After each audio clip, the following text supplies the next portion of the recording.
ಎತ್ಕೊಂಡು ಅಲ್ಲಿ ಇಟ್ಕೊಂಡವ್ರೆ. ಅಲ್ಲಿ 100 ಜನ ಇದ್ದಾರೆ, ಬ್ಯಾನರ್ ಇಲ್ಲ ನಮ್ದು ಅಲ್ಲಿದ್ದಾರೆ. ಅವ್ರನ್ನ ಕರ್ತೀನಿ ನೈಸೂಡ್ ಬರಕ್ಕೆ. ನೈಸೂಡಲ್ಲಿ ಒಂದು ಮಾತುಕತೆ ಮಾಡಿ ಒಂದು ತೀರ್ಮಾನ ಮಾಡಿ ತಮ್ಮ ಅಧ್ಯಕ್ಷತೆಯಲ್ಲಿ 31 ದಿನ ನಮಗೆ ಪೊಲೀಸ್ ಇಲಾಖೆ ಸಹಕಾರ ಕೊಟ್ಟಿದೆ.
ಕಾನೂನು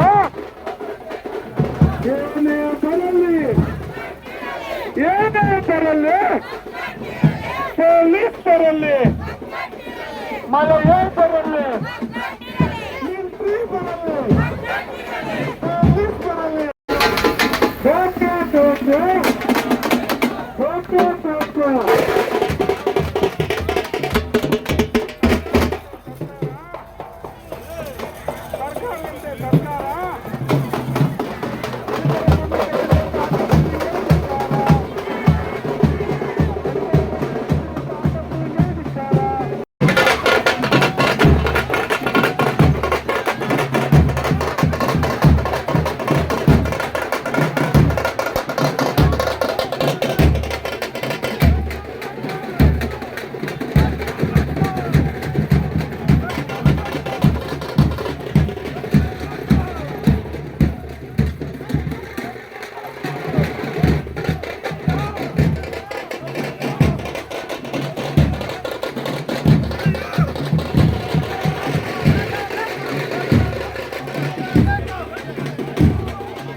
ಎಲ್ಲಿವರೆಗೂ ಹೋರಾಟ,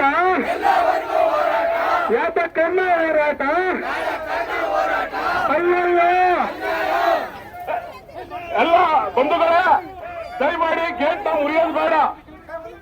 ದಯಮಾಡಿ ಗೇಟ್ ಹತ್ತೋದು ಬೇಡ. ನಮ್ಗೆ ಅನುಮತಿ ಹೇಳಿದ್ದಾರೆ ನೈಸ್ ರೋಡ್ ಗಂಟೆ ಹೋಗಿದೀವಿ ನಾವು. ಪರ್ಯಾಯ ತರಗತಿಪುರ ಸ್ಟೇಷನ್ ಪಕ್ಕದಲ್ಲಿ 100 ಜನ ಅವ್ರೆ. ಮೊನ್ನೆ ಪೊಲೀಸ್ ಸಿಬ್ಬಂದಿ ಸಾಹೇಬರಿಗೆ DSP ಸಾಹೇಬ್ರಿಗೆ ಗಮನಕ್ಕೆ ತರ್ತಾ ಇದ್ದೀನಿ.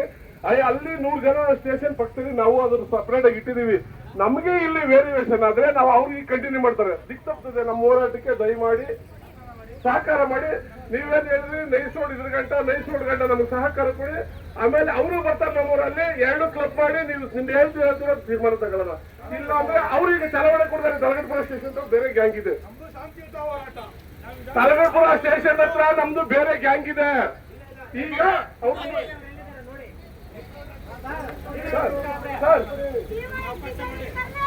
ಇದಕ್ಕ ಅಕ್ಕ DSP ಸಾಹೇಬ್ರು ನಮ್ ಜೊತೆ ಇರಿ ದಯಮಾಡಿ. ಏನ್ ತೊಂದರೆ ಇಲ್ಲ ಸರ್. ಈಗ ಒಂದು ಟೀಮ್ ಅಲ್ಲಿದೆ ಗುರುಗಳೇ. ಈಗ ಅವರು ಕರ್ಸ್ತೀವಿ ತಲಗಡಪುರ ಕೊಡೋದಕ್ಕೆ. ನಮ್ಗೆ ಕ್ಲಬ್ ಮಾಡಿ ಅಲ್ಲಿ ಗಂಟೆ ಮಾತಾಡಿ ಅಲ್ಲಿ ತೀರ್ಮಾನ ಮಾಡ್ತೀವಿ. ಅಲ್ಲಿ ಗಂಟೆ ಮಾತಾಡಿ ನಾವು ತೀರ್ಮಾನ ಮಾಡ್ತೀವಿ. ಅಲ್ಲೊಂದು 100 ಜನ ಅವ್ರೆ. ಇಲ್ಲ ಅಂದ್ರೆ ಅವ್ರಿಗೆ ಮುಂದಕ್ಕೆ ಹಂಗ್ ಒಯ್ದಾರೆ. ಈಗ ಬ್ಯಾನರ್ ಕಿತ್ಕೊಂಡೋಗಿ ಅಲ್ಲಿ ಇಟ್ಕೊಂಡವ್ರೆ. ಅಲ್ಲೂ 100 ಜನ ಇದ್ದಾರೆ. ಬ್ಯಾನರ್ ಇಲ್ಲ ನಮ್ದು ಅಲ್ಲಿದ್ದಾರೆ. ಅವ್ರನ್ನ ಕರ್ತೀನಿ ನೈಸ್ ರೋಡ್ ಬರಕ್ಕೆ.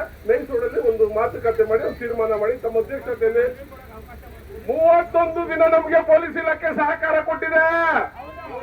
ರಾಮನಗರ ಜಿಲ್ಲಾ ಪೊಲೀಸು ನಮಗೆ ಸಹಕಾರ ಕೊಟ್ಟಿದೆ. ನಮ್ ಬೆಂಬಲ ಕೊಟ್ಟಾರೆ. ರಕ್ಷಣೆ ಮಾಡೋರೆ.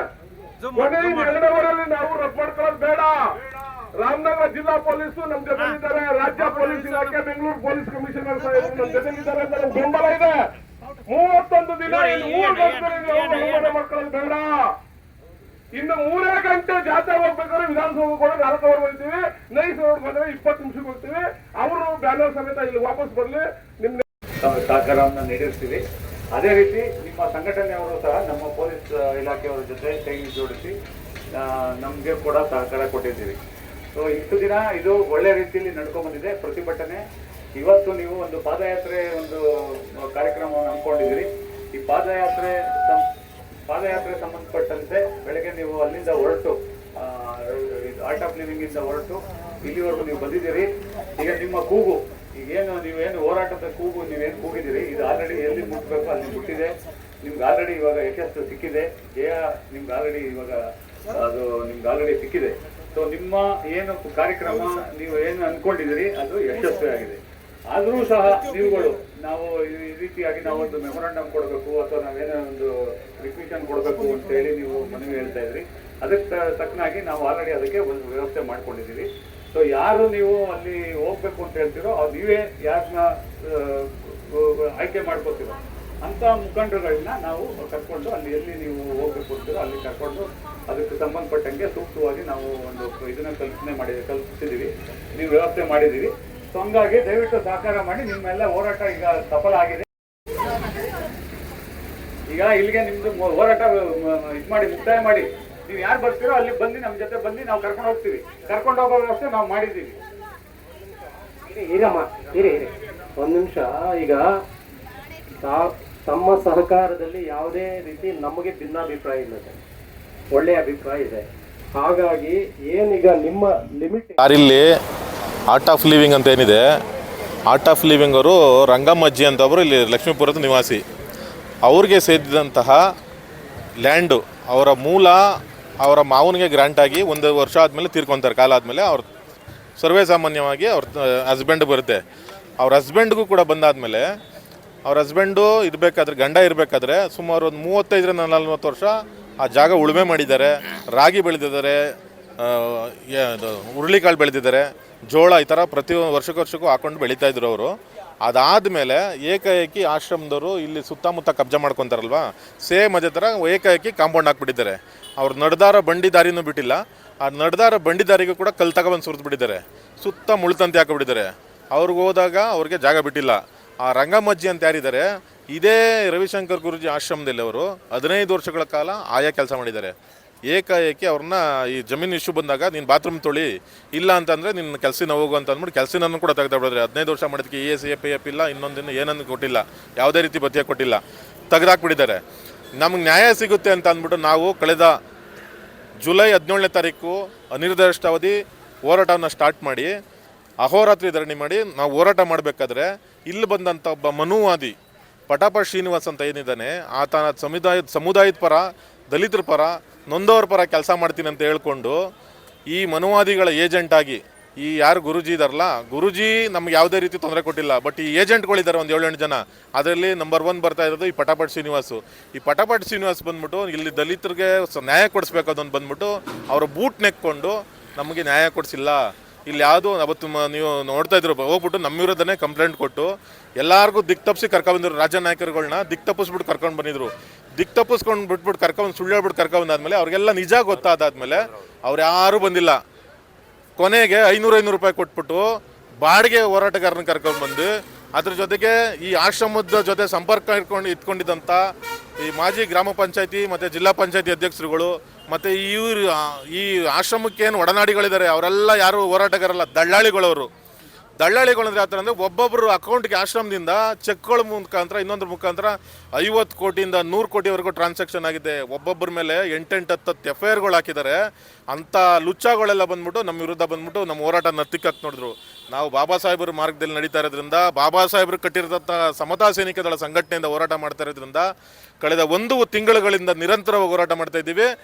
ಇವತ್ತಿಗೆ 1 ತಿಂಗಳಾಗಿದೆ. 1 ತಿಂಗಳನ್ನ ಅಂಗವಾಗಿ ಇವತ್ತು ಪಾದಯಾತ್ರೆಯನ್ನು ಇಟ್ಕೊಂಡಿದ್ದೀವಿ. ಸರ್ಕಾರದ ಗಮನಕ್ಕೆ ತರಬೇಕು, ಇಲ್ಲಿಂದ ವಿಧಾನಸೌಧ ಚಲೋ ಅಂತ ಅಂದ್ಬಿಟ್ಟು ಏನು ಆಶ್ರಮದ 5ನೇ ಗೇಟ್ ಇದೆ, 5ನೇ ಗೇಟಿಂದ ಸ್ಟಾರ್ಟ್ ಮಾಡಿದ್ರೆ ಇಲ್ಲಿ ಕುಪ್ಪರೆಡ್ಡಿ ಕೆರೆ, Lakshmipura, nice road, Talaghattapura, Konanakunte cross, Banashankari, Jayanagar, town hall, corporation ಮುಖಾಂತರವಾಗಿ ನಾವು ವಿಧಾನಸೌಧ ತಲುಪಿ ನಾವೇನು ಸಂಬಂಧಪಟ್ಟ ಮುಖ್ಯಮಂತ್ರಿಗಳಿದ್ದಾರೆ ನಮ್ಮ ಆಹ್ವಾನಗಳನ್ನ ಹೇಳ್ಕೋಬೇಕು, ಆ ಆಹ್ವಾನಗಳನ್ನ ಹೇಳ್ಕೋಬೇಕು ಅಂತ ಅಂದ್ಬಿಟ್ಟು ನಾವು ಹೋರಾಟ ಮಾಡ್ತಿದ್ವಿ. ಇಂಥ ಪಟಾಪಟ್ ಶ್ರೀನಿವಾಸ್ ಅಂತ ಲುಚ್ಚಾಗಳು 100 ಜನ ಬಂದರೂ ನಮ್ಮ ಹೋರಾಟನ ಹತ್ತಿಕ್ಕಾಗಲ್ಲ. ನಮ್ಮ ಹೋರಾಟನ ತಡಿಬೇಕು ಅಂತ ಅಂದ್ಬಿಟ್ಟು ಕುತಂತ್ರಿ ಕೆಲಸ ಮಾಡೋದು. ಇಲ್ಲೊಬ್ಬ ಇದ್ದಾನೆ ರಾಧಾಕೃಷ್ಣ ಅಂತ ಅಂದ್ಬಿಟ್ಟು P ನಂಬರಲ್ಲಿ ಕಮರ್ಷಿಯಲ್ ಹೋಟ್ಲು ಕಟ್ಬಿಟ್ಟು ದಂಧೆ ಮಾಡ್ತಾ ಇದ್ದಾನೆ. ಅವನು ಸೇರ್ಕೊಂಡಿದ್ದಾನೆ. ಅವ್ರ ಜೊತೆಗೆ ಇವರಿಬ್ಬರು ಇಲ್ಲಿ ಮೇಯ್ನು. ಈಗ ಪಟಾಪಟ್ ಶ್ರೀನಿವಾಸನನ್ನು ಕೂಡ ಇಲ್ಲಿ ಲೋಕಲ್ ಅಲ್ಲ, ಅವರು ಕೂಡ ಇದರಲ್ಲಿ ಆನೆಕಲ್ಲಿಂದ ಬಂದಿದ್ದಾರೆ. ನಮಗೆ ಇದಿಲ್ಲ, ಹತ್ತಿ ಬೆಲೆಯಿಂದ ಬಂದಿದ್ದಾರೆ. ನಮ್ಗೆ ಯಾವುದೇ ರೀತಿ ಇದಿಲ್ಲ. ಕರ್ನಾಟಕದಲ್ಲಿ ಇರಬೇಕಂತ ಮಹಾರಾಷ್ಟ್ರದಿಂದ ಬಂದರೂ ಅಷ್ಟೇ, ಆಂಧ್ರದಿಂದ ನಾವು ಅಂಬೇಡ್ಕರ್ ವಾದಿಗಳು ಅಂತ ನಾವು ಹೋರಾಟ ಮಾಡ್ತಿದ್ರೆ ನಮ್ಮನ್ನ ಬಂದ್ಬಿಟ್ಟು ಪ್ರಶ್ನೆ ಮಾಡಿದ್ರು. ಇಲ್ಲಿ ಇವ್ರು ಯಾರು ಲೋಕಲ್ಗಳೆಲ್ಲ, ಇವರು ಬೇರೆ ಕಡೆಯಿಂದ ಬಂದಿದ್ದಾರೆ ಹಂಗೆ ಅಂತ ಅಂದ್ಬಿಟ್ಟು ಇಲ್ಲಿ ಹೋರಾಟ ಮಾಡ್ತಾ ಅಂತಾರು. ಉದಿಪಳ್ಯ, ಗುಳುಕ್ಮಲ್ಲಿ, ಕಗ್ಲಿಪುರ, ಲಕ್ಷ್ಮೀಪುರ, ಸಾಲುಣಸೆ ಈ ಥರ ಸುತ್ತಮುತ್ತ ಇರ್ತಕ್ಕಂಥ ಗ್ರಾಮಗಳಿಂದ ಬಂದು ಹೋರಾಟ ಮಾಡ್ತಿದ್ರೆ ನಮ್ಮ ಹೋರಾಟನ ಹತ್ತಿಕ್ಬೇಕು ಅಂತ ಅಂದ್ಬಿಟ್ಟು ಇನ್ಯಾರೊಬ್ಬ ಲುಚ್ಚ, ಒಬ್ಬ ಏಜೆಂಟ್, ಅವನು ಏಜೆಂಟ್ ನಮ್ಮ ದಲಿತರ ಪರ ನಿಲ್ಬೇಕು. ಅದನ್ನು ಬಂದ್ಬಿಟ್ಟು ನಮ್ಮ ದಲಿತರ ವಿರುದ್ಧ ಮಾತಾಡ್ತಾನೆ ಅಂದರೆ ಇಂಥವ್ರಿಗೆ ಏನು ಮಾಡಬೇಕು? ಕರ್ನಾಟಕ ಜನತೆ ಇದನ್ನೆಲ್ಲ ಗಮನಿಸ್ತಾ ಇದ್ದಾರಲ್ಲ, ಅಂಥವ್ರಿಗೆ ಏನು ಇದು ಮಾಡ್ತೀರಾ? ಏನು ಅವನಿಗೆ ಶಿಕ್ಷೆ ಕೊಡ್ತೀರಾ? ನೀವೇ ಇದು ಮಾಡಿ. ಇಂಥ ಬಾಬಾ ಸಾಹೇಬ್ರು ಹೇಳ್ತಾಯಿದ್ರು ಅವಾಗಲೂ ಕೂಡ ನಮಗೆ ಮಾಧ್ಯಮ ಇಲ್ಲ, ಜನಗಳು ನಮ್ಗೆ ಬೆಂಬಲ ಕೊಡಲ್ಲ. ಬಾಬಾ ಸಾಹೇಬ್ರನ್ನ ಹೆಂಗೆ ಅವರು ಎಲೆಕ್ಷನ್ ನಿಲ್ಲಿಸ್ಬಿಟ್ಟು ಮನುವಾದಿಗಳ ಪರ ಕೆಲಸ ಮಾಡಿಬಿಟ್ಟು ಸೋಲ್ಸಿದ್ರು, ಇಲ್ಲೂ ನಮ್ಗೆ ಅದೇ ರೀತಿ ಕೆಲಸ ಆಯಿತು. ಇಲ್ಲಿ ಸುತ್ತಮುತ್ತ ಇರ್ತಕ್ಕಂತಹ ಯಾರು ಇವ್ರು ಏಜೆಂಟ್ಗಳಿದ್ದಾರೆ ಅವರೆಲ್ಲ ಬಂದ್ಬಿಟ್ಟು ನಮಗೆ ದಿಕ್ ತಪ್ಪಿಸ್ಬೇಕು ಅಂತ ಮಾಡಿದ್ರು. ನಾವು ಬಾಬಾ ಸಾಹೇಬರ ಮಕ್ಕಳು, ಯಾವುದೇ ಕಾರಣಕ್ಕೂ ನಿಂತಿಲ್ಲ, ಹೋರಾಟ ಮುಂದುವರಿಸ್ತೀವಿ. ಇವತ್ತು ಪಾದಯಾತ್ರೆ ಇನ್ನು ಕೆಲವೇ ಕ್ಷಣಗಳಲ್ಲಿ ಪ್ರಾರಂಭ ಮಾಡ್ತೀವಿ. ಸರ್ ಹೇಳಿ ಸರ್, ಏನಾಗಿದೆ? ಬಂಧುಗಳೇ, ಇವತ್ತೊಂದು ದಿವಸ ನಾವೇನು ಪಾದಯಾತ್ರೆಯನ್ನು ಹಮ್ಮಿಕೊಂಡಿದ್ದೇವೆ, ಈ ಹೋರಾಟವನ್ನು ಜುಲೈ 17ನೇ ತಾರೀಕು ನಾವು ರವಿಶಂಕರ್ ಗುರೂಜಿಯವರ ಆಶ್ರಮದ ಮುಂದೆ ನಾವು ಹೋರಾಟವನ್ನು ರೂಪಿಸ್ತೀವಿ. ಏನು ನಮ್ಮ ಹೋರಾಟದ ಮೂಲ ಉದ್ದೇಶ ಏನು ಅಂದರೆ, ದಲಿತರು ಭೂಮಿ ಕಬಳಿಸಿರ್ತಕ್ಕಂಥದ್ದು. ಏನು ರಂಗಮ್ಮ ಅಂತಕ್ಕಂಥ ಒಬ್ಬ ಅಜ್ಜಿಯ ಜಮೀನು, 2 ಎಕರೆ ಜಮೀನನ್ನು ಸ್ವಾಮೀಜಿಯವರು ಕಾಂಪೌಂಡ್ ಹಾಕ್ಕೊಂಡು ಅವ್ರಿಗೆ ವ್ಯವಸಾಯ ಮಾಡೋದಕ್ಕೆ ಅವಕಾಶ ಕೊಡದೆ ತೊಂದರೆ ಕೊಡ್ತಾ ಇರ್ತಕ್ಕಂಥ ವಿಚಾರವಾಗಿ ನಾವು ಸ್ವಾಮೀಜಿಯವ್ರು ಕೊಡ್ತಿದ್ದಾರೆ, ಸ್ವಾಮೀಜಿಯವರ ಆಶ್ರಮಕ್ಕೆ ಸಂಬಂಧಪಟ್ಟಿದ್ದವ್ರು ಕೊಡ್ತಿದ್ದಾರೆ. ಒಟ್ಟಾರೆ ಇದ್ರ ಮೂಲ ಸ್ವಾಮೀಜಿಯವರ ಹೆಸರು ಹೇಳ್ಬೇಕಾಗ್ಬರ್ತದೆ. ನಾವು ಈ ಒಂದು ವಿಚಾರವಾಗಿ ನಾವು ಅವ್ರಿಗೆ ಕಾಂಪೋಸಿಷನ್ನು ಕೊಟ್ಟಿಲ್ಲ, ಅಥವಾ ಅವ್ರಿಗೆ ವ್ಯವಸಾಯ ಮಾಡೋದಕ್ಕೆ ಭೂಮಿನೂ ಬಿಟ್ಕೊಡದೆ ಮಾನಸಿಕವಾಗಿ ಕಿರುಕುಳ ಕೊಡ್ತಿರೋದ್ರ ಒಂದು ವಿರುದ್ಧವಾಗಿ ನಾವು ಹೋರಾಟವನ್ನು ರೂಪಿಸಿದ್ವಿ. ಇವತ್ತಿಗೆ 1 ತಿಂಗಳಾಗಿದೆ. ನಮ್ಮ ಅರ್ಜುನ್ ಗೋಪಾಲಯ್ಯವರು ಹೇಳ್ದಂಗೆ, ಏನು ದಲಿತರ ಹೆಸರು ಹೇಳ್ಕೊಂಡು ಬಾಬಾ ಸಾಹೇಬ್ ಅಂಬೇಡ್ಕರ್ ಅವರ ವಿಚಾರಧಾರೆಗಳನ್ನು ಕೇವಲ ಭಾಷಣಗಳಲ್ಲಿ ಮಾತ್ರ ರೂಢಿ ಮಾಡ್ಕೊಂಡು ಅವರ ಮನಸ್ಸಿನಲ್ಲಿ ದಲಿತರ ವಿರೋಧಿ ಕೆಲಸ ಮಾಡ್ತಿರ್ತಕ್ಕಂಥ ಕೆಲವರು ಏನು ಈ ಆಶ್ರಮದ ಏಜೆಂಟ್ಗಳು ನಮ್ಮ ಹೋರಾಟವನ್ನು ಹತ್ತಿಕ್ಕೋದಕ್ಕೋಸ್ಕರ ಮತ್ತೆ ನಮ್ಮ ವಿರುದ್ಧ ಹೋರಾಟ ಮಾಡೋದಕ್ಕೋಸ್ಕರ ಕಗ್ಲಿಪುರ ಪೊಲೀಸ್ ಠಾಣೆಯಲ್ಲಿ ಅವಕಾಶವನ್ನು ಕೇಳ್ತಾರೆ. ಅವ್ರಿಗೆ ನಾನು ಹೇಳೋದಕ್ಕೆ ಬಯಸ್ತೇನೆ, ಅವರು ಅಲ್ಲಿ ಮಾತನಾಡ್ತಾ ಒಂದು ಮಾತು ಹೇಳ್ತಾರೆ, ನೀವು ಅವ್ರನ್ನ ಹೋರಾಟಗಾರರನ್ನು ಎಬ್ರಿಸಿಲ್ಲ ಅಂದರೆ ನಾವು ಒದ್ದು ಎಬ್ರಿಸ್ತೀವಿ ಅಂತ. ಅವರ ಅಪ್ಪನಿಗೆ ಅವ್ರು ಹುಟ್ಟಿದರೆ ಅವರು ಒದ್ದು ಎಬ್ರಿಸೋದಕ್ಕೆ ಮಂಗಳವಾರ ಗಂಟ ಸಮಯ ತಗೊಂಡಿದ್ರು. ಅವರು ಬಹುಶಃ ಅವ್ರು ಅವತ್ತೊಂದು ದಿವಸ ಬಂದು ಎಬ್ರಿಸಲಿಲ್ಲ ಅಂದರೆ ಅವ್ರ ಅಪ್ಪನ ಕೊಡ್ತರೋ ಯಾರು ಕೊಡ್ತರೋ ಅನ್ನೋದ್ರ ಬಗ್ಗೆ ನಾವು ಬಾಯ್ಬಿಟ್ಟು ಹೇಳ್ಬೇಕಾಗಿ ಬರೋಲ್ಲ. ನಾವು ಅಂಬೇಡ್ಕರ್ ಅವರ ಮೊಮ್ಮಕ್ಕಳಿದ್ದೀವಿ. ನಾವು ನ್ಯಾಯಕ್ಕೋಸ್ಕರ ಹೋರಾಟ ಮಾಡ್ತಾ ಇದ್ದೇವೆ. ಇಲ್ಲಿ ಯಾರೂ ಕೂಡ ಸ್ವಾರ್ಥಕ್ಕೋಸ್ಕರ ಹೋರಾಟ ಮಾಡ್ತಿಲ್ಲ. ಅವ್ರು ಹೇಳ್ಕೊಂಡಿದ್ದಾರೆ, ಅವರೇನೋ ಹೋರಾಟಗಾರರು ಏನೋ ಒಂದು ಏನೋ ಒಂದು ಉದ್ದೇಶಕ್ಕೋಸ್ಕರ ಯಾವುದೋ ಒಂದು ಕಮಿಟ್ಮೆಂಟ್ಗೇನೋ ಹೋರಾಟ ಮಾಡ್ತಿದ್ದಾರೆ ಅಂತಕ್ಕಂಥ ಒಂದು ವಿಚಾರಗಳನ್ನ ಹೇಳ್ಕೊಂಡಿದ್ದಾರೆ. ಆಶ್ರಮದಿಂದ ಚೆಕ್ಕಿನ ರೂಪದಲ್ಲಿ, ಅಕೌಂಟ್ ರೂಪದಲ್ಲಿ ಲೀಗಲ್ಲಾಗೇನೆ ತಗೊಂಡಿರ್ತಕ್ಕಂಥ ಹಣ ಯಾರು ತಗೊಂಡಿದ್ದಾರೆ, ಅವ್ರ ಪರ ಯಾರು ಕೆಲಸ ಮಾಡ್ತಿದ್ದಾರೆ, ಅದು ಎಲ್ಲ ಕೂಡ ಬಹಿರಂಗವಾಗಿ ಬಂದು ಅವ್ರು ಚರ್ಚೆಗೆ ಕೂತ್ಕೊಂಡ್ರೆ ನಾವು ಹೇಳೋದಕ್ಕೆ ಸಿದ್ಧವಾಗಿದ್ದೀವಿ. ನಾವು ಯಾವುದೇ ಕಾರಣಕ್ಕೂ ಬಿಡುಗಾಸಕ್ಕೂ ಕೂಡ ಇಲ್ಲಿರ್ತಕ್ಕಂಥ ಸಮತಾ ಸೈನಿಕ ದಳದ ಡಾಕ್ಟರ್ ಜಿ ಗೋವಿಂದಯ್ಯ ಇರ್ಬೋದು, ಅರ್ಜುನ್ ಗೋಪಾಲಯ್ಯ ಇರ್ಬೋದು, ವೆಂಕಟರಮಣ ಸ್ವಾಮಿ ಇರ್ಬೋದು, ನಮ್ಮ ನಾಗೇಶ್ ಇರ್ಬೋದು, ಎಲ್ಲರೂ ಕೂಡ ಇಲ್ಲಿ ಒಂದು ಭಾಳ ಒಂದು ಒಳ್ಳೆಯ ಒಂದು ಸದುದ್ದೇಶದಿಂದ ಒಂದು ಅನ್ಯಾಯಕ್ಕೊಳಗಾಗಿರ್ತಕ್ಕಂಥ ಒಂದು ಅಜ್ಜಿಗೆ ನ್ಯಾಯ ಕೊಡಿಸ್ಬೇಕು ಅನ್ನೋ ಒಂದು ಕಾನ್ಸೆಪ್ಟಲ್ಲಿ ಕೊಡ್ತಿದ್ದಾರೆ. ಹಾಗಾಗಿ ನಾವು ಕೂಡ ಒಂದು ಬೆಂಬಲ ಕೊಡೋದಕ್ಕೆ ಬಂದಿದ್ದೇವೆ. ಅವತ್ತು ಕೂಡ ನಾವು ಬೆಂಬಲ ಕೊಟ್ಟಿದ್ದೇವೆ. ಸಾಮಾಜಿಕ ನ್ಯಾಯಕ್ಕಾಗಿ ನಾವು ನಿರಂತರವಾಗಿ ಇವ್ರ ಜೊತೆ ನಾವು ಬೆಂಬಲವನ್ನು ಕೊಡೋದಕ್ಕೆ ನಾವು ಸಿದ್ಧವಾಗಿದ್ದೇವೆ. ಏನು BM ಕಾವಲ್ನಲ್ಲಿ ಸರ್ಕಾರಿ ಗೋಮಾಳ, ಗುಂಡ್ತೋಪು, ರಾಜಕಾಲುವೆ, ಸರ್ಕಾರಿ ಬೀಳು ಮತ್ತು SC/ST ಲ್ಯಾಂಡು, ಯಾವುದೇ ಒಂದು ಭೂಮಿ ಇರ್ಬೋದು ಸರ್, ಯಾವುದೇ ಸರ್ಕಾರದ್ದು ಮತ್ತು SC/STಗಳ ಭೂಮಿಯನ್ನು ಒಂದು ಅಡಿ ಈ ಆಶ್ರಮದ ಟ್ರಸ್ಟೀಸ್ ಯಾರೇ ಇರ್ಬೋದು, ಈಗ ಒಂದು ಹೊಸ ಅವತಾರ ತೆಗೆದಿದ್ದಾರೆ. ಇವರೆಲ್ಲ ಸ್ವಾಮೀಜಿಗೆ ಬೈಕೊಂಡು ಕೊಡ್ತಿದ್ದಾರೆ, ಸ್ವಾಮೀಜಿ ಹೆಸರಲ್ಲಿ ಒಂದು ಅಡಿ ಜಾಗ ಇಲ್ಲ ಅಂತ. ಸ್ವಾಮೀಜಿ ಹೆಸರಲ್ಲಿ ಇದೆಯೋ ಅವ್ರು ಬೆನಾಮಿನಲ್ಲಿ ಮಾಡಿದಾರೋ ನಮ್ಗೆ ಗೊತ್ತಿಲ್ಲ ಸ್ವಾಮಿ. ಈ ಸ್ವಾಮೀಜಿ ಹೆಸರು, Swamiji photo, art of living ಅಂತ ಇಲ್ಲಿ ಹೆಸರಿರ್ತಕ್ಕಂಥದ್ದು. ನಾವು ಯಾರನ್ನ ಆರೋಪ ಮಾಡೋಣ? ಅವರ ಟ್ರಸ್ಟ್ನಲ್ಲಿ ಹಲವಾರು ಟ್ರಸ್ಟ್ಗಳನ್ನ ಮಾಡ್ಕೊಂಡಿದ್ದಾರೆ ಇವರು. ಅದು ಎಷ್ಟು ಟ್ರಸ್ಟು ಲೀಗಲ್ ಆಗಿದೆಯೋ, ಎಷ್ಟು ಟ್ರಸ್ಟು ಬೈಲ ಪ್ರಕಾರ ಇದೆಯೋ, ಎಷ್ಟು ಟ್ರಸ್ಟು ಇಲ್ಲೀಗಲ್ ಆಗಿದೆಯೋ, ಅದು ಸಂಬಂಧಪಟ್ಟಂಥ ಇಲಾಖೆಗಳಿಗೂ ಕೂಡ ನಾವು ದೂರು ಕೊಡೋದಕ್ಕೆ ಸಿದ್ಧವಾಗಿದ್ದೀವಿ. ನಾವು ಕೊಡ್ತೇವೆ, ನಾವು ಹೋರಾಟ ಮಾಡ್ತೇವೆ. ನಾವು ಯಾವತ್ತೂ ಕೂಡ ಬಾಬಾ ಸಾಹೇಬ್ ಅಂಬೇಡ್ಕರ್ ಅವ್ರ ಮೊಮ್ಮಕ್ಕಳು. ಕಾನೂನು ಬಿಟ್ಟು ಮಾತನಾಡಲ್ಲ, ಕಾನೂನು ಬಿಟ್ಟು ಹೋಗಲ್ಲ. ನಾವು ಲೀಗಲಾಗಿ ಅವ್ರ ಆಮೇಲೆ ಕೆಲವು ಕಿಡಿಗೇಡಿಗಳು ಹೇಳಿದ್ರು ಅವ್ರ ಪರ್ಮಿಷನ್ ತಗೊಂಡಿಲ್ಲ ಹೋರಾಟಕ್ಕೆ. ಸ್ವಾಮಿ, ನಾವು ಹೋರಾಟಕ್ಕೆ ಪರ್ಮಿಷನ್ ತಗೊಳ್ಳೋದಕ್ಕಿಂತ ಮುಂಚೆ ನ್ಯಾಯಾಲಯದಲ್ಲಿ ನಾವು ಹೋಗಿ KV8 ಹಾಕೊಂಡು ಬಂದು ಕೂತಿರ್ತಕ್ಕಂಥದ್ದು. ಆ KV8 ವಜಾ ಮಾಡೋಕ್ಕೆ ಹೋಗಿದ್ದವ್ರು ಯಾರು ಸ್ವಾಮಿ? ಯಾಕೆ ಹೋಗಿದ್ರಿ ನೀವು? ಲೀಗಲಾಗಿದ್ಮೇಲೆ ಯಾಕೆ ಹೋಗಿದ್ರಿ? ಸರ್ಕಾರ SIT ರಚನೆ ಮಾಡ್ತದೆ, ಅದಕ್ಕೆ ನೀವು ತಡೆಯಾಜ್ಞೆ ತರಕ್ಕೆ ಹೋಗಿದ್ದೀರಿ. ನೀವೇನು ಮಾಡಿಲ್ಲ, ಲೂಟಿ ಹೊಡೆದಿಲ್ಲ ಅಂತ ನಿಮ್ಗೇನಿಗೆ ಭಯ? ನೀವು ನಿಂತ್ಕೊಳ್ಳಿ, ನಾಳೆ ತನಿಖೆ ಆಗಲಿ. ಸರ್ವೇರ್ ಬರ್ತಾರೆ, AC ಬರ್ತಾರೆ, DC ಬರ್ತಾರೆ, ಸರ್ಕಾರದ ಕಂದಾಯ ಇಲಾಖೆಯ ಸಚಿವರು ಬರ್ತಾರೆ, ಕಾರ್ಯದರ್ಶಿಗಳು ಬರ್ತಾರೆ. ನೀವು ಲೀಗಲ್ ಆಗಿದ್ದರೆ ಸರ್ವೆಗೆ ನೀವು ಸಹಕಾರ ಮಾಡಿ, ನಾವು ಎಲ್ಲ ನಿಂತ್ಕೊಳ್ತೇವೆ. ನಿಮ್ಮದು ಪರ್ಚೇಸಿಂಗ್ ಲ್ಯಾಂಡು ಒಂದು ಅಡಿ ಪಬ್ಲಿಕ್ಕಿಗೆ ಬೇಡ, ಆದರೆ ಸಾರ್ವಜನಿಕರ ಆಸ್ತಿ ಇದೆಯಲ್ಲ, ಸರ್ಕಾರದ ಆಸ್ತಿ, ಅದನ್ನು ನೀವು ತಗೊಂಡು ಇಲ್ಲಿ ಲೂಟಿ ಹೊಡೆಯೋದಕ್ಕೆ ನೀವು ಅದನ್ನು ಐಷಾರಾಮಿಯಾಗಿ ಬಂಗ್ಲೆಗಳನ್ನ ಕಟ್ಕೊಂಡು ಫಾರಿನರ್ಸ್ಗಳಿಗೆ ಟ್ರೀಟ್ ಕೊಟ್ಕೊಂಡು ಫಾರಿನ್ ಫಂಡ್ನ ತಗೊಂಡು ನೀವು ಐಷಾರಾಮಿ ಬದುಕು ನಡೆಸೋದಕ್ಕೆ ಸರ್ಕಾರಿ ಭೂಮಿ ಬಳಕೆ ಮಾಡೋದು ಬೇಡ. ನಮ್ಮ ಹೋರಾಟದ ಗುರಿ ಇಷ್ಟೇ. ಸರ್ಕಾರದ ಜಾಗ ಇದ್ದರೆ ಅದು ಸರ್ಕಾರ ವಶಕ್ಕೆ ತಗೊಂಡು ಈ ಗ್ರಾಮಗಳಲ್ಲಿರ್ತಕ್ಕಂಥ ಬಡವ್ರಿಗೆ, ಇವತ್ತು ಕೂಡ ಸೂರಿಲ್ಲದೆ ಇರ್ತಕ್ಕಂಥ ನೂರಾರು ಜನ ಇದ್ದಾರೆ, ಅವ್ರಿಗೆ ಸೂರು ಕಲ್ಪಿಸಿಕೊಡ್ಬೇಕು, ನಿವೇಶನ ಹಂಚಬೇಕು ಅಂತಕ್ಕಂಥ ಉದ್ದೇಶ ನಮ್ಮದು. ಇವತ್ತು ನಾವು ಗೋವಿಂದಯ್ಯನವರ ನೇತೃತ್ವದಲ್ಲಿ, ವೆಂಕಟರಮಣ ಸ್ವಾಮಿ ಮತ್ತು ಅರ್ಜುನ್ ಗೋಪಾಲಯ್ಯವರ ನೇತೃತ್ವದಲ್ಲಿ ಇವಾಗ ನಾವು ಪಾದಯಾತ್ರೆ ಹೊರಟಿದ್ದೇವೆ. ನಮಗೇನಾದರೂ ಕೂಡ ತೊಂದರೆ ಆದರೆ ಈ ಏನು ಕಿಡಿಗಳು ನಮ್ಮ ವಿರುದ್ಧ ಪೊಲೀಸ್ ಠಾಣೆಯಲ್ಲಿ ಕೇಳಿದ್ರಲ್ಲ, ಅವ್ರ ವಿರುದ್ಧ ಹೋರಾಟ ಮಾಡ್ತೇವೆ ಅಂತೇಳಿ ಆ ಆಸಾಮಿಗಳೇ ಕಾರಣ ಆಗ್ತಾರೆ. ನಮಗೆ ಇವತ್ತಿರಲಿ, ಇನ್ನು ಮುಂದಕ್ಕೆ ಆಗಲಿ, ನಮ್ಮ ವೈಯಕ್ತಿಕವಾಗಲಿ ಹೋರಾಟಗಾರರಿಗೆ ಯಾವುದೇ ರೀತಿಯ ತೊಂದರೆ ಆದರೂ ಕೂಡ ಕೆಲವು ವ್ಯಕ್ತಿಗಳ ಬಗ್ಗೆ ನಾವು ಕೂಡ ಮುಂಜಾಗ್ರತವಾಗಿ ದೂರು ಕೊಡೋದಕ್ಕೆ ಸಿದ್ಧವಾಗಿದ್ದೀವಿ. ನಾವು ಕೂಡ DGಗೆ ದೂರು ಕೊಡೋದಕ್ಕೆಲ್ಲ ಕೂಡ ಪಟ್ಟಿಯನ್ನು ಮಾಡಿದ್ದೇವೆ. ಅವ್ರುಗಳಿಂದನೇ ಹೋರಾಟಗಾರರಿಗೆ ಏನಾರ ತೊಂದರೆ ಆದರೆ ಅವರೇ ನೇರ ಹೊಣೆ ಆಗ್ತಾರೆ ಅಂತಕ್ಕಂಥದ್ದನ್ನು ಹೇಳ್ತಾ ನನ್ನ ಮಾತುಗಳಿಗೆ ವಿರಾಮ ಹೇಳ್ತೇನೆ. ನಾನು ದಲಿತ ಸೇನೆ ಅಧ್ಯಕ್ಷ ಇದ್ದೀನಿ. ಎಲ್ರಿಗೂ ನಮಸ್ಕಾರ. ಏನು ಈ ದಿನ 31ನೇ ದಿನಕ್ಕೆ ಕಾಲಿಟ್ಟ ಅಂಗವಾಗಿ ಸಮತಾ ಸೈನಿಕ ದಳ ಹಾಗೂ ವಿವಿಧ ದಲಿತ ಪರ ಸಂಘಟನೆಗಳು ಮಾನ್ಯ ಮುಖ್ಯಮಂತ್ರಿಗಳ ಕಚೇರಿವರೆಗೂ ವಿಧಾನಸೌಧದ ಕಲಾಪ ಬಹಿಷ್ಕಾರಕ್ಕೂ ನಾವು ರೆಡಿ ಇದ್ದೀವಿ.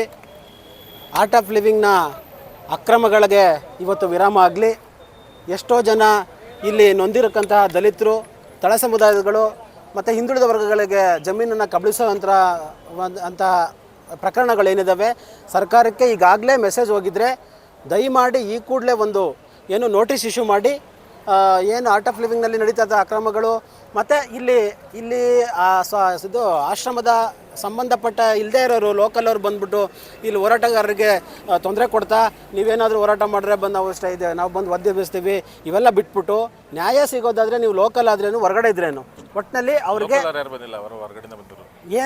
ಏನು ನೀವು ಬಂದಿದ್ದೀರಾ ಆ ರಂಗಮ್ಮಜ್ಜಿಗೆ ನ್ಯಾಯ ಸಿಗಲಿ, ಇಲ್ಲಿರೋಂಥ ಎಲ್ಲ ತಳ ಸಮುದಾಯಗಳ ಊರುಗಳು ತುಂಬ ಇದ್ದಾವೆ, ಅವ್ರಿಗೆ ನ್ಯಾಯ ಸಿಗಲಿ ಅಂತ ನಾವು ಇವತ್ತು ಹೋರಾಟನ ಸ್ಟಾರ್ಟ್ ಮಾಡಿದ್ದೀವಿ. ಜೈ ಭೀಮ್. ನಾನು KP ಸತೀಶ್ ಚಂದ್ರ ಅಂತ. ಸರ್, ಇಲ್ಲಿ ನಾವು ಸ್ಥಳೀಯರು ಕಗ್ಲಿಪುರ ನಿವಾಸಿಗಳು ಇಲ್ಲಿ ಏನಾಗ್ತಿದೆ ಅಂತಂದರೆ ರವಿಶಂಕರ್ ಆಶ್ರಮ ಅಂತಿದೆ, ಆರ್ಟ್ ಆಫ್ ಲಿವಿಂಗ್ ಅಂತ ಇಟ್ಕೊಂಡಿದ್ದಾರೆ. ಜೊತೆಗೆ ವೇದ ವಿಜ್ಞಾನ ಮಹಾವಿದ್ಯಾಪೀಠ ಅಂತಲೂ ಕೂಡ ಇಟ್ಕೊಂಡಿದ್ದಾರೆ. ವೇದ ವಿಜ್ಞಾನ ಮಹಾವಿದ್ಯಾಪೀಠ ಅಂತಿದೆ. ನಾವು ವೇದ ವಿಜ್ಞಾನಗಳನ್ನು ಹೇಳ್ಕೊಡ್ತೀವಿ, ಸಂಸ್ಕೃತನವನ್ನು ಹೇಳ್ಕೊಡ್ತೀವಿ, ಮಕ್ಕಳಿಗೆ ಬಡ ಜನಗಳನ್ನು ಮೇಲೆತ್ತೀವಿ, ಅವರಿಗೆ ಸಹಕಾರ ನೀಡ್ತೀವಿ ನಾವು ಅಂತೇಳಿ ಈ ಒಂದು ರವಿಶಂಕರ್ ಆಶ್ರಮ ಅನ್ನೋದು ಒಂದು ಸ್ಥಾಪನೆ ಆಯಿತು. ಅದ್ರ ಜೊತೆಗೆ ಆರ್ಟ್ ಆಫ್ ಲಿವಿಂಗ್ ಅಂತ ಬೋರ್ಡ್ ಹಾಕ್ಕೊಂಡಿದ್ದಾರೆ ಆಶ್ರಮದ ಮುಂದೆ ದೊಡ್ಡದಾಗಿ. ಆರ್ಟ್ ಆಫ್ ಲಿವಿಂಗ್ ಅಂದ್ರೆ ಏನು? ಜೀವನದ ಕಲೆಯನ್ನು ನಿಮಗೆ ಕಲಿಸ್ಕೊಡ್ತೀವಿ ಅಂತ ಹೇಳಿ. ಜೀವನದ ಕಲೆ ಅಂದ್ರೆ ಏನು? ಒಳ್ಳೆ ರೀತಿಯಲ್ಲಿ ಬದುಕುವಂಥದ್ದು, ರೋಗ ರುಜಿನಗಳನ್ನು ಬರದೇ ಇರೋ ರೀತಿ ನಿಮಗೆ ಒಳ್ಳೆ ಯೋಗಾಸನಗಳನ್ನು ವಿದ್ಯಾಭ್ಯಾಸಗಳನ್ನು ನೀಡ್ತೀವಿ ಅಂತ ಹೇಳಿ. ಕೆಲವೊಂದಿಷ್ಟು ರೋಗ ರುಜಿನಗಳು ಬರದೇ ಇರೋ ಹಾಗೆ ನೀವು ಹೇಗೆ ಜೀವನವನ್ನು ನಡೆಸಬೇಕು ಒಳ್ಳೆ ರೀತಿಯಲ್ಲಿ ಅನ್ನೋದ್ರ ಬಗ್ಗೆ, ಮತ್ತು ಈ ಸನ್ಯಾಸತ್ವವನ್ನು ನೀಡ್ತೀವಿ ಅಂತಲೂ ಕೂಡ ಇವರು ಒಂದು ಆರ್ಟ್ ಆಫ್ ಲಿವಿಂಗ್ ಅಂತ ಹೇಳಿ ಬೋರ್ಡನ್ನು ಹಾಕ್ಕೊಂಡಿದ್ದಾರೆ. ಬೋರ್ಡನ್ನು ಹಾಕ್ಕೊಂಡು ಇವತ್ತು ಇವರು ಸರ್ಕಾರದ ವತಿಯಿಂದ ನಮ್ಮ ಆಶ್ರಮಕ್ಕೆ ಜಾಗ ಅವಶ್ಯಕತೆ ಇದೆ, ಜಾಗವನ್ನು ನಮಗೆ ಏನೋ ಒಂದು ತಾತ್ಕಾಲಿಕವಾಗಿ ನಮಗೆ ಮಂಜೂರಿ ಮಾಡಿಕೊಡಿ, ಆಶ್ರಮವನ್ನು ನಾವು ನಡೆಸ್ಕೊಂಡು ಹೋಗೋದಕ್ಕೆ ಅಂತ ಹೇಳಿ ಇವರು ಸರ್ಕಾರಕ್ಕೆ ಅರ್ಜಿ ಸಲ್ಲಿಸಿ ಇವರು ಜಮೀನನ್ನು ಮಂಜೂರಿ ಮಾಡಿಸ್ಕೊಂಡಿದ್ದಾರೆ.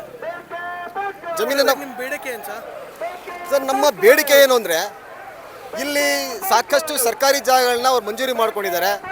ಜೊತೆಗೆ ಇವರು ಸರ್ಕಾರಿ ರಾಜಕಾಲುವೆಗಳು, ಹಳ್ಳ ಕೊಳ್ಳಗಳು, ಸರ್ಕಾರಿ ಜಮೀನುಗಳನ್ನು ಒತ್ತುವರಿ ಮಾಡಿಕೊಂಡು, ಅದಲ್ಲದೆ ಏನು ದಲಿತರ ಜಮೀನುಗಳಿದ್ದಾವೆ, ದಲಿತರ ಜಮೀನುಗಳನ್ನು ರಾತ್ರಿ ಕಾಂಪೌಂಡ್ ಹಾಕೊಳ್ತಕ್ಕಂಥದ್ದು. ದಲಿತರು ಅಮಾಯಕರು, ಅಬಲರು ಅಂತೇಳಿ ಅವ್ರಿಗೇನು ಹಿಂದೆ ಮುಂದೆ ಯಾರು ಇರೋದಿಲ್ಲ, ಹೇಳೋರು ಕೇಳೋರು ಯಾರು ಇರೋದಿಲ್ಲ, ಒಂದು ಪ್ರೊಟೆಸ್ಟ್ ಮಾಡೋ ಶಕ್ತಿ ಅವ್ರಿಗಿರೋದಿಲ್ಲ. ಅಧಿಕಾರಿಗಳು ಕೂಡ ಅವರ ಕಚೇರಿಗಳಿಗೆ ಹೋದ್ರೆ ಇವ್ರಿಗೆ ಸ್ಪಂದಿಸಲ್ಲ ಎಂಬತಕ್ಕಂಥ ಅರಿವನ್ನು ಇವನು ತಿಳ್ಕೊಂಡು ರವಿಶಂಕರ್ ಗುರೂಜಿ ಅವರ ಜಮೀನುಗಳನ್ನು ರಾತ್ರಿ ಕಾಂಪೌಂಡ್ ಹಾಕೊಳ್ತಕ್ಕಂಥದ್ದು, ಸ್ಥಳೀಯ ಪುಡಾರಿಗಳು ಮತ್ತು ರಾಜಕಾರಣಿಗಳ ಬೆಂಬಲವನ್ನು ಇಟ್ಕೊಂಡು ಈತ ರಾತ್ರಿ ಬೋಗಸ್ ದಾಖಲೆಗಳನ್ನ ಸೃಷ್ಟಿ ಮಾಡಿಕೊಂಡು ಸರ್ಕಾರಿ ಜಾಗವನ್ನು ಖಾತೆ ಮಾಡಿಸ್ಕೊಂಡು ಕಬಳಿಸಿರ್ತಕ್ಕಂಥ ವಿಚಾರ. ಅದರ ಜೊತೆಗೇನೆ ಏನು ಈ ಸ್ಥಳೀಯರು ರಂಗಮ್ಮ ಅಂತಿದ್ದಾರೆ, ಲಕ್ಷ್ಮೀಪುರ ನಿವಾಸಿ, ಅಗರ ಗ್ರಾಮ ಪಂಚಾಯತಿ ಲಕ್ಷ್ಮೀಪುರ ನಿವಾಸಿ ರಂಗಮ್ಮ ಅಂತಿದ್ದಾರೆ. ಆಕೆಯ ಗಂಡನ ತಂದೆಯ ಸೊತ್ತನ್ನು 2 ಎಕರೆ ಜಾಗವನ್ನು ಇವರು ಇವತ್ತು ಕಬಳಿಸಿರ್ತಕ್ಕಂಥದ್ದು. ಅವ್ರಿಗೆ ಕಾನೂನುಬದ್ಧವಾಗಿ ಕಂದಾಯ ಅಧಿಕಾರಿಗಳಿಂದ ಖಾತೆಗಳಾಗಿದ್ರು. ಇವರು ಆ ಜಾಗಕ್ಕೆ ರಸ್ತೆಯನ್ನು ಬಿಡದೆ ಕಾಂಪೌಂಡ್ ಹಾಕ್ಕೊಂಡು ಆ ವೃದ್ಧ ಮಹಿಳೆಗೆ ತುಂಬ ತೊಂದರೆ ಕೊಟ್ಟು ದೌರ್ಜನ್ಯ ಮಾಡ್ತಾ ಇದ್ದಾರೆ. ಆ ನಿಟ್ಟಿನಲ್ಲಿ ನಮ್ಮ ದಲಿತ ಸಂಘಟನೆಗಳು ಅವರಿಗೆ ನ್ಯಾಯ ಕೊಡಿಸ್ಬೇಕು ಅಂತ ಹೇಳಿ ಸುಮಾರು 1 ತಿಂಗಳಿಂದ ಆಶ್ರಮದ ಬಳಿ ಮುಂಭಾಗದಲ್ಲಿ ಧರಣಿಯನ್ನು ಮಾಡ್ತಾ ಇದ್ದಾರೆ. ಜೊತೆಗೆ ಅಧಿಕಾರಿಗಳು ಬಂದು ಹೋಗ್ತಾ ಇದ್ದಾರೆ. ಯಾರೊಬ್ಬರೂ ಕೂಡ ಈ ರಂಗಮ್ಮ ಅನ್ನೋ ವಿಚಾರದಲ್ಲಿ ಅವರ ಆಸ್ತಿಯನ್ನು ಬಿಡಿಸ್ಕೊಡ್ತಕ್ಕಂಥ ಕೆಲಸ ಮಾಡ್ತಿಲ್ಲ. ಮತ್ತು ಈ ಸರ್ಕಾರಿ ರಾಜಕಾಲುವೆಗಳು, ಸರ್ಕಾರಿ ಜಮೀನುಗಳು ಏನಿದ್ದಾವೆ ಇವುಗಳನ್ನ ಬಿಡಿಸ್ಕೊಂಡು ಸರ್ಕಾರದ ವಶಕ್ಕೆ ತಗೊಳ್ಳುವಂಥ ಕೆಲಸ ಕಂದಾಯ ಅಧಿಕಾರಿಗಳು ಕೂಡ ಮಾಡ್ತಾ ಇಲ್ಲ. ಕರ್ನಾಟಕ ರಾಜ್ಯ ಸರ್ಕಾರನೂ ಕೂಡ ಮಾಡ್ತಾ ಇಲ್ಲ. ಇವ್ರು ಯಾಕೆ ಮಾಡ್ತಿಲ್ಲ? ಏನಾದರೂ ರವಿಶಂಕರ್ ಗುರೂಜಿ ಖಾಲಿ ಏನಾದರೂ ಬಿದ್ದೋಗ್ಬಿಟ್ಟಿದಾರಾ? ಅವರಿಂದ ಇವ್ರಿಗೇನಾದ್ರೂ ಕಪ್ಪು ಕಾಣಿಕೆ ಬರ್ತಾ ಇದೆಯಾ? ರವಿಶಂಕರ್ ಆಶ್ರಮವನ್ನು ಕಂಡ್ರೆ ಈ ರಾಜಕಾರಣಿಗಳಿಗಾಗಲಿ ಈ ಅಧಿಕಾರಿಗಳಿಗಾಗಲಿ ಯಾಕೆ ಭಯ? ನಾವು ನಿಮ್ಮ ಆಸ್ತಿಯನ್ನು ಕಬಳಿಸಿದ್ದಾರೆ ಸ್ವಾಮಿ, ಸರ್ಕಾರಿ ಜಾಗವನ್ನು ತಾವು ವಶಕ್ಕೆ ತಗೊಳ್ಳಿ. ತಮ್ಮ ಅಧಿಕಾರಿಗಳು ಇದನ್ನು ಬಿಡಿಸ್ತಾ ಇಲ್ಲ. ನಾವುಗಳು ತಮ್ಮ ಒಂದು ಇದಕ್ಕೆ ನಿಮ್ಮ ಕಣ್ಣನ್ನು ತೆರೆಸೋದಕ್ಕೆ ನಾವು ಪ್ರಯತ್ನ ಪಡ್ತಾ ಇದ್ದೀವಿ. ನೀವು ವಶಕ್ಕೆ ತಗೊಳ್ಳಿ ಅಂತ ಹೇಳಿದ್ರೆ ನೀವು ತಗೊಳ್ತಾ ಇಲ್ಲ. ಕಾರಣ ಏನಿರ್ಬೋದು ಇದರಲ್ಲಿ? ಯಾರನ್ನ ಮೇಲಿಂದ ನಿಮಗೆ ಸೆಂಟ್ರಲಿಂದ ಏನಾದರೂ ನಿಮಗೆ ಭಯ ಹಿಡಿಸಿದಾರಾ? ಅಲ್ಲಿಂದ ಪ್ರೆಷರ್ ಇದೆಯಾ? ಅಥವಾ ಸ್ಥಳೀಯವಾಗಿ ರಾಜಕಾರಣಿಗಳು ಪುಡಾರಿಗಳು ಏನಾದರೂ ನಿಮಗೆ ಒತ್ತಡ ತರ್ತಾ ಇದ್ದಾರಾ? ಆ ಒಂದು ನಿಟ್ಟಿನಲ್ಲಿ ಆ ರಂಗಮ್ಮ ಎಂಬತಕ್ಕಂಥ ವೃದ್ಧ ಮಹಿಳೆಗೆ ನ್ಯಾಯ ಕೊಡಿಸ್ಬೇಕು. ಮತ್ತು ಸರ್ಕಾರಿ ಜಮೀನುಗಳನ್ನು ಏನು ರವಿಶಂಕರ್ ಗುರೂಜಿ ಇವತ್ತು ಅಕ್ರಮವಾಗಿ ಬೇಲಿಗಳನ್ನು ಹಾಕ್ಕೊಂಡು ಏನೋ ತೊಂದರೆ ಕೊಡ್ತಾ ಇದ್ದಾರೆ ಸ್ಥಳೀಕರಿಗೆ, ಅದನ್ನು ನೀವು ವಶಪಡಿಸ್ಕೊಬೇಕು ಅಂತ ಹೇಳಿ ನಾವು ಇವತ್ತೊಂದು ದಿವಸ ಹೋರಾಟ ಮಾಡ್ತಾ ಇದ್ದೀವಿ. ಅದನ್ನು ಸರ್ಕಾರದವರು ಎಚ್ಚೆತ್ಕೊಂಡು ಬಿಡಿಸ್ಬೇಕು.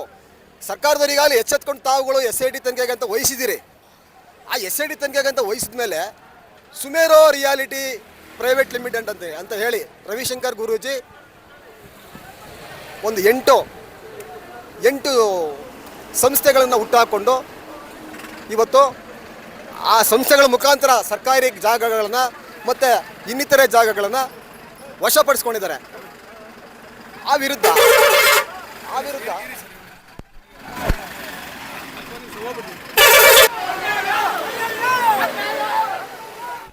ಅಂತಂದರೆ ಸರ್ಕಾರಕ್ಕೆ ನೇರವಾಗಿ ನಾನು ಹೇಳ್ತೀನಿ, ನಿಮ್ಮ ಕೈಲಿ ಆಗಲ್ಲ ಅಂತಂದರೆ SIT ತನಿಖೆಯನ್ನು ರಚನೆ ಮಾಡಿದ್ದೀರಿ. ಕಾನೂನುಬದ್ಧವಾಗಿ ನ್ಯಾಯ ನೀತಿಯಿಂದ SIT ತನಿಖೆಯನ್ನು ರಚಿಸಿ ಅವರು ತಂದಿರತಕ್ಕಂಥಷ್ಟೇ ಹೈಕೋರ್ಟಿಂದ ಒಂದು ಸಂಸ್ಥೆಗೆ ಮಾತ್ರ, ಸುಮೇರೋ ರಿಯಾಲಿಟಿ ಪ್ರೈವೇಟ್ ಲಿಮಿಟೆಡ್ ಅನ್ನೋದಕ್ಕೆ ಮಾತ್ರ. ಇನ್ನು 7 ಸಂಸ್ಥೆಗಳಿದ್ದಾವೆ ರಿಯಲ್ ಎಸ್ಟೇಟ್ ದಂಧೆ ನಡೆಸೋದಕ್ಕೋಸ್ಕರ ಈ ಸ್ವಾಮೀಜಿ ಹುಟ್ಟಾಕೊಂಡಿರ್ತಕ್ಕಂಥ ಸಂಸ್ಥೆಗಳು ಇನ್ನೂ 7 ಇದ್ದಾವೆ. ಅವುಗಳ ವಿರುದ್ಧ ತನಿಖೆ ನಡೆಸಿ ಕಾನೂನುಬದ್ಧವಾಗಿ ಜಾಗವನ್ನು ಗುರುತಿಸಿ ವಶಕ್ಕೆ ತಗೊಳ್ಳಿ. ಏನು ನೀವು ಬಿಡದಿ ಹತ್ರ ನಿತ್ಯಾನಂದ ಸ್ವಾಮೀಜಿಯನ್ನು ನೀವು ಬಂಧಿಸಿ ಜೈಲು ಕಟ್ಟದ ಕೆಲಸ ಮಾಡಿದರೆ ಅದೇ ಕೆಲಸ ಈ ರವಿಶಂಕರ್ ಗುರೂಜಿಗೂ ಕೂಡ ತಾವು ಮಾಡಬೇಕು. ಯಾಕೆಂದರೆ ನಿಮ್ಮ ಜಾಗ, ಸರ್ಕಾರಿ ಜಾಗ, ಸಾರ್ವಜನಿಕರ ಆಸ್ತಿ ಪಾಸ್ತಿಗಳನ್ನು